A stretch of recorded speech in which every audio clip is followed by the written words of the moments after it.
Hello everybody. तो आज के इस वीडियो लेक्चर में हम जो है डिस्कशन करेंगे principal of conservation of linear momentum under finite force.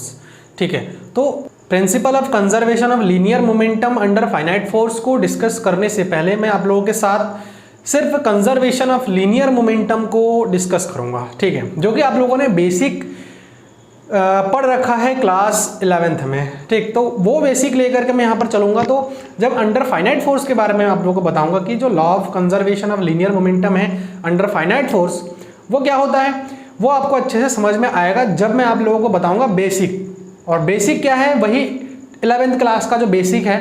हो सकता है कि आप लोगों में से बहुत लोगों ने जो है टच उसमें से हट गया तो आप लोग भूल गए, तो मैं आप लोगों को यहाँ पर बता देता हूँ। देखिए, लॉ ऑफ कंजर्वेशन ऑफ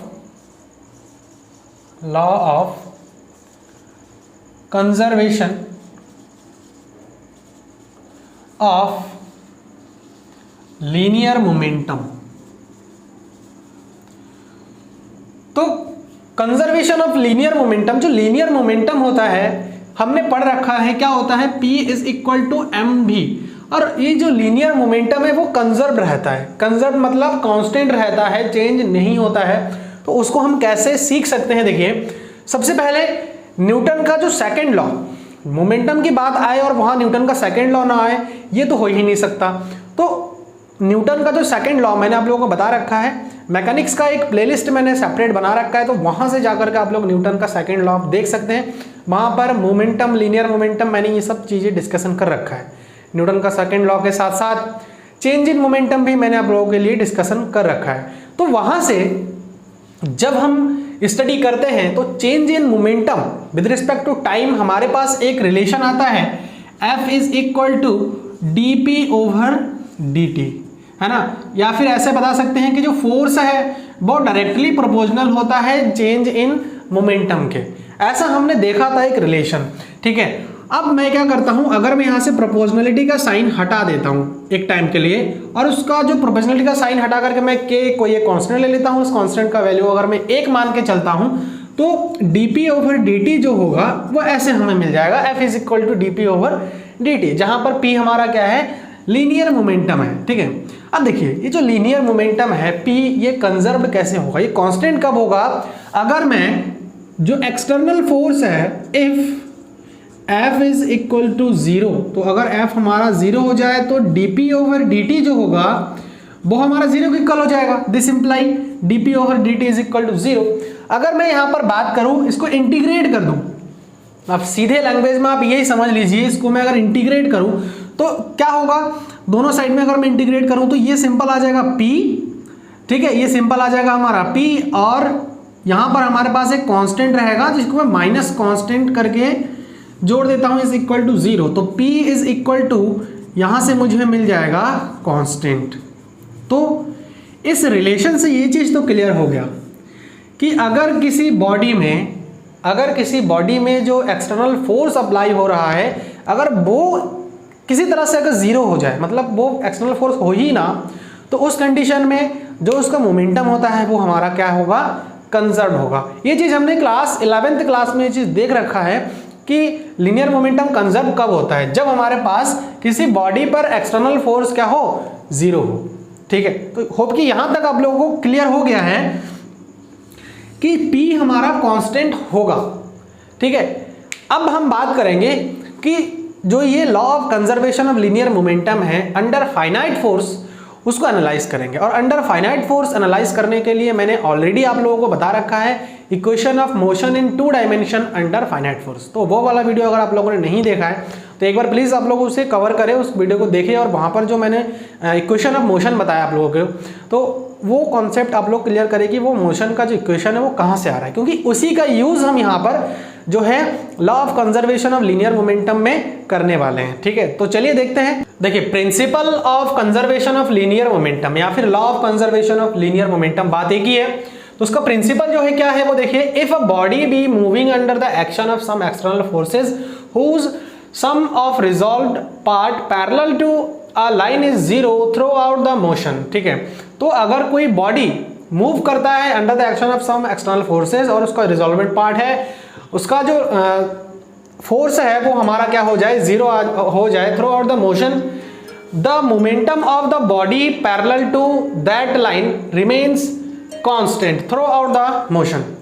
तो उसका जो मोमेंटम होगा वो हमारा क्या हो जाएगा, कांस्टेंट हो जाएगा, ठीक है, थ्रू आउट द मोशन, तो उस मोशन के थ्रू आउट। ठीक, अब देखिए हमने जो है ये चीज पढ़ रखा है कि motion in 2 dimension under finite forces be equation था। जब 2 डायमेंशन में देखा था तो हमारा एक एक्स का इक्वेशन आया था और एक वाई के पैरेलल। तो एक्स एक्सिस के पैरेलल वाला इक्वेशन लेते हैं, कोई भी इक्वेशन लेकर के हम सॉल्व आउट कर सकते हैं। तो यहाँ से जब ये इक्वेशन है हमने देखा है, अगर आप लोगों को नहीं पता है तो वो वाला वीडियो एक बार जरूर देखें। तो यहाँ से देखिए क्या आ जाएगा, समेशन, मैं यहाँ से देखिए डबल डेरिवेटिव है तो इसको मैं ऐसे लिख सकता हूँ, d over d t summation of m d x over d t, ऐसा लिख सकता हूँ मैं, ठीक है, is equal to summation of x. अब देखिए वही अगर मैं इसको इंटीग्रेट कर दूं एक टाइम के लिए, और ऐसा पहले हम थोड़ा सा यहाँ पर कंसीडर करते हैं कि अगर हमारे पास जो है इफ ये जो हमारे पास समेशन ऑफ एक्स है वो हमारा क्या हो जाए, जीरो हो जाए, क्योंकि एक्सटर्नल फोर्स हमारा होना ही नहीं चाहिए। अगर किसी बॉडी का जो लीनियर मोमेंटम है वो कंजर्व्ड है तो उस बॉडी पर कोई भी एक्सटर्नल फोर्स काम नहीं करना चाहिए। अगर एक्सटर्नल फोर्स काम करेगा तो उसका मोमेंटम कंजर्व हो ही नहीं सकता है। आप इस चीज़ को देख लीजिए, ठीक है, आप इस चीज़ को देख लीजिए। अगर आपको लीनियर मोमेंटम का कॉन्सेप्ट अच्छे से क्लियर है तो आपको पता लग जाएगा कि कोई बॉडी अगर मूव करे तो उस कंडीशन में उसका लीनियर मोमेंटम जो है कंजर्व कैसे रहेगा, पॉसिबल ही नहीं है, ठीक है। तो यहाँ पर जो है हम थ्योरेटिकली इस चीज़ को देखेंगे कि अगर हमारे पास फोर्स जीरो हो जाए तो क्या हो जाएगा, this imply d over d t summation of m d x over d t is equal to zero. This imply अगर मैं इसको इंटीग्रेट कर दूं, वही इसको मैं सिंपल इंटीग्रेट कर दूं, या फिर आप ऐसे भी समझ सकते हैं, इंटीग्रेट करने की यहां पर जरूरत नहीं है, या फिर आप ऐसे समझ सकते हैं कि कोई भी क्वांटिटी है, कोई भी क्वांटिटी है उसका डिफरेंशिएशन जीरो कब होता है, आप ऐसे समझ सकते हो। यहाँ पर एक मैथमेटिकल सिंपल सा एग्जांपल मैं आपको दे रहा हूँ कि कोई भी क्वांटिटी है उसका डिफरेंशिएशन जीरो कब होता है, तो जस्ट आपका आंसर ये हो जाएगा कि एक कांस्टेंट क्वांटिटी का अगर मैं डिफरेंशिएशन करूं तो वो जीरो होता है। जैसा कि फॉर एग्जांपल मैं अगर d ओवर डी टी लिखूं, 2 लिखूं तो क्या हो जाएगा, ये जीरो हो जाएगा, होगा कि नहीं होगा। तो 2 हमारा क्या है, कांस्टेंट है, और उसका डिफरेंशिएशन मैं कर रहा हूं तो जीरो होगा। तो अगर 2 हमारा कांस्टेंट है तो मैं इसको लिख सकता हूं कि 2 जो है हमारा क्या है, कांस्टेंट है, 2 हमारा क्या है, कांस्टेंट है, तभी जाकर के हमने जब इसको डिफरेंशिएट किया तो जीरो आया। तो ये एक क्वांटिटी है, इस क्वांटिटी का मैं डिफरेंशिएट कर रहा हूं टी के रिस्पेक्ट में, तो ये क्वांटिटी जीरो कब होगा, जब ये क्वांटिटी हमारा क्या हो, कांस्टेंट हो, ठीक है, ये क्वांटिटी हमारा कांस्टेंट हो तभी पॉसिबल है। और ये जो क्वांटिटी है वो क्या शो कर रहा है, आप देख सकते हो कि ये हमारा क्या है, m, और ये जो है क्या है हमारा वेलोसिटी ऑफ द पार्टिकल, यानी कि dx ओवर dt, वेलोसिटी तो शो कर रहा है, ये हमारा डिस्प्लेसमेंट और टाइम है ना, तो चेंज शो कर रहा है, इसका मतलब ये वेलोसिटी है। तो m और v क्या होता है, p is equal to m v, तो इसका मतलब क्या है, ये मोमेंटम है, तो momentum is linear momentum is conserved, ऐसा लिख सकते हैं। मोमेंटम ना लिखो, लीनियर मोमेंटम भी लिख सकते हैं आप, लीनियर मोमेंटम इज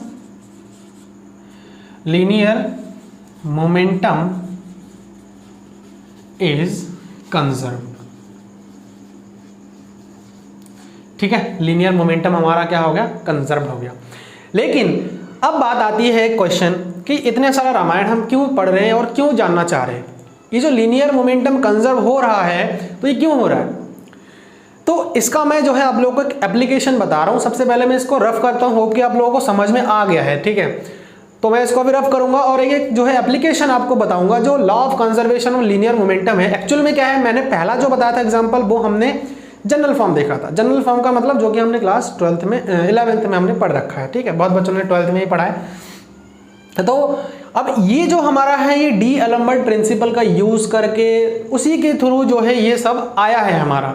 जब आप ये जो रिजिड बॉडी और डायनेमिक्स में पढ़ा रहा हूँ, इसका जो 1 by 1 मैंने हर एक वीडियो बना रखा है, आप लोग अगर हर एक वीडियो को देखेंगे तो आपको सारा चीज़ें A to Z concept clear होगा, क्योंकि मैंने सिलेबस से A to 1 by 1 मैंने वीडियो बनाया है, कोई बीच में से इधर उधर से मैंने वीडियो नहीं बनाया, सब टॉपिक में एक एक करके क्लियर किया है। अब इसमें कुछ ऐसे टॉपिक भी है जो कि इंपॉर्टेंट नहीं है, लेकिन उनको बताना ज़रूरी था, वो बेसिक था, ताकि उस वीडियो को देखने के बाद, उस कॉन्सेप्ट को क्लियर करने के बाद आगे के जो टफ वाले टॉपिक्स हैं वो आपको अच्छे से क्लियर हो जाए। तो आप लोग सारे वीडियो देख सकते हो, अगर नहीं पता है आप लोग देखिए और वहाँ से आप लोग सीखिए, ठीक है। तो अभी इसको मैं रफ करता हूँ और आपको एक एप्लीकेशन बताता हूँ कि जो law of conservation of linear momentum हम पढ़ रहे हैं ये एक्चुअल में कहाँ पर यूज़ होता है।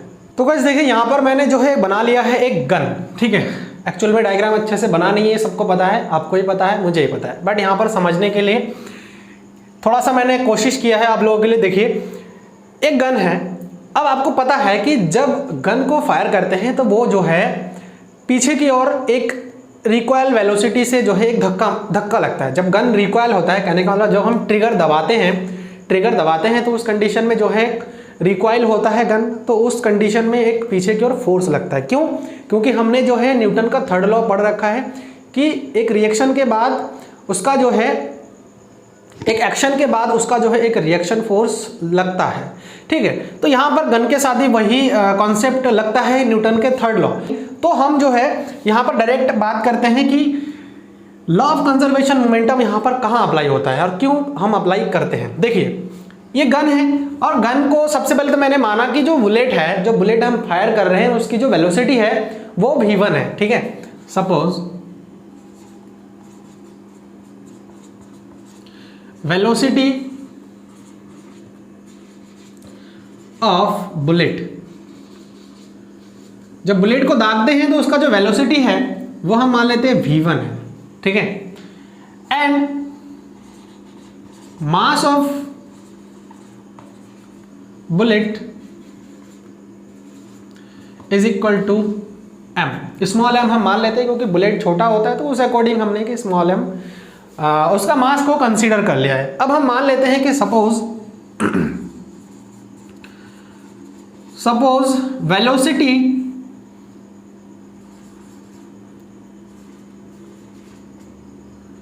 वेलोसिटी को यहां पर मैं थोड़ा सा बता देता हूं कि ये जो वेलोसिटी हम ले रहे हैं वो रिकॉइल वेलोसिटी है, ठीक है। एक्चुअल में यहां पर मैं लिख देता हूं वेलोसिटी या फिर रिकॉइल वेलोसिटी, ठीक है, रिकॉइलिंग वेलोसिटी ऑफ गन, ठीक है। गन इज इक्वल टू हम मान लेते हैं कि वो v2 है, जैसा कि मैंने आपको दिखाया, और रिकॉइल वेलोसिटी वो हमेशा के लिए जिधर बुलेट जाएगी उसके ऑपोजिट डायरेक्शन में होती है, ठीक है। तो और हम मान लेते हैं कि mass of gun is equal to capital M, क्योंकि गन बड़ा है तो उस हिसाब से हमने कैपिटल M कंसिडर किया है। अब देखिए, मैं अगर बात करूं कि इस गन को बनाना कैसा है, अगर मैं इसके जो है मैन्युफैक्चर पर बात करूं, इसको बनाने के लिए क्या क्या चीज़ें रिक्वायर्ड है, ठीक है। अब देखिए, गन को मैं ना तो ज़्यादा भारी बना सकता हूं और ना ही मैं बहुत ज़्यादा हल्का बना सकता हूं। दोनों ही केस में लॉस है। दोनों ही केस में कैसे लॉस है? हल्का होगा तो कहीं जो है टूटने फूटने की डर है, और भारी होगा तो उसको कैरी करने में भी दिक्कत है। तो हम जो है यहाँ पर यूज़ कर सकते हैं law of conservation of linear momentum या फिर principle of conservation of linear momentum. कैसे? मैंने अभी बात किया, इसका जो टोटल मोमेंटम होगा P is equal to mv होता है। तो हम अगर जो है गन के जब बुलेट हम फायर करते हैं तो उस कंडीशन में जो बुलेट की वेलोसिटी है वो देखिए हमारे पास mv1, हम ऐसे मान सकते हैं, ठीक है। उसका जो मोमेंटम होगा उस कंडीशन में वो mv1 होगा, प्लस गन के लिए मैं अगर बात करूं रिकॉइल वेलोसिटी, तो गन की जो मास है वो m है और ये जो है v2 है। अब देखिए, क्या हम बुलेट को फेंकने के लिए कोई एक्सटर्नल फोर्स लगा रहे हैं? नहीं ना। एक्सटर्नल फोर्स हम यहाँ पर अप्लाई नहीं किया है। हमने फोर्स कैसे अप्लाई किया है? ट्रिगर दबाया, ठीक है, और ये जो बुलेट है उसको हमने क्या किया है? फायर किया है। ट्रिगर दबा के फायर किया, वो रिकॉइल हुआ। तो यहाँ पर हमने कोई भी एक्सटर्नल फोर्स बाहर से नहीं लगाया, बुलेट को फेंकने के लिए बाहर से कोई फोर्स नहीं लगाया।